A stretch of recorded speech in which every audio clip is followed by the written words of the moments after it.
नमस्कार. मी किरण ठाकूर, ज्योतिष्य आणि वास्तुतज्ञ. मी लगातार आपल्या सगळ्यांना मार्गदर्शन करत असते. 26 फेब्रुवारीला महाशिवरात्री आहे. महाशिवरात्री म्हणजे पार्वती माता आणि शंकर भगवान यांचं मिलन. तर आता आपल्या सगळ्यांनाच माहिती आहे की गेले काही महिन्यापासून महाकुंभ तिथे भरपूर गर्दी झाली आहे. लोक स्नान करण्यासाठी जात आहे, पण आपल्याला तेवढा लाभ मिळत नाही आहे. कारण काही जणांचं नाही जाणं होत. जसं माझी पण इच्छा होती की मला पण जायचं होतं, पण बाळ छोटं असल्यामुळे आपण नाही जाऊ शकत. मग महाशिवरात्रीच्या दिवशी असं म्हणतात की महाकुंभमध्ये स्नान केल्यामुळे तुम्हाला खूप जास्त पुण्य मिळतं.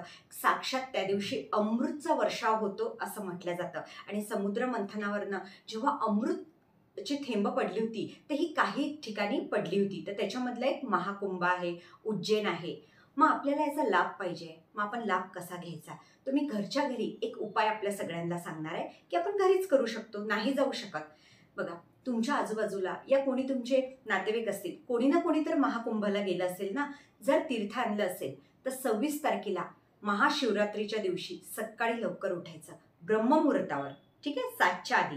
6 ते 6:30च्या मध्ये या, तुम्ही 5:30ला तुम्ही आंघोळ करता त्या पाण्यामध्ये थोडं गंगाजल टाका आणि आंघोळ करताना हर हर गंगे म्हणायचं. आपल्याला काय म्हणायचं आहे? हर हर गंगे. आणि असं फील करायचं की जसं आपण महाकुंभला आहे आणि आपण ती एनर्जी आपल्या बॉडीमध्ये घेताय. गंगे मातेचं नाव घेतल्यामुळे तुम्हाला शांतता मिळते, तुमच्या इडापिडा दूर होतात आणि म्हणतात ना की भोलेनाथ, भोळा लवकर पावन होतो आणि शंकर भगवान मोक्षाचे देवता आहे. मग या शिवरात्रीला आपण आपल्या घरीच स्नान करा आणि याचा लाभ घ्या. मी सगळ्यांना सांगत असते की तुम्हाला जेवढे होईल तेवढी मदत करा.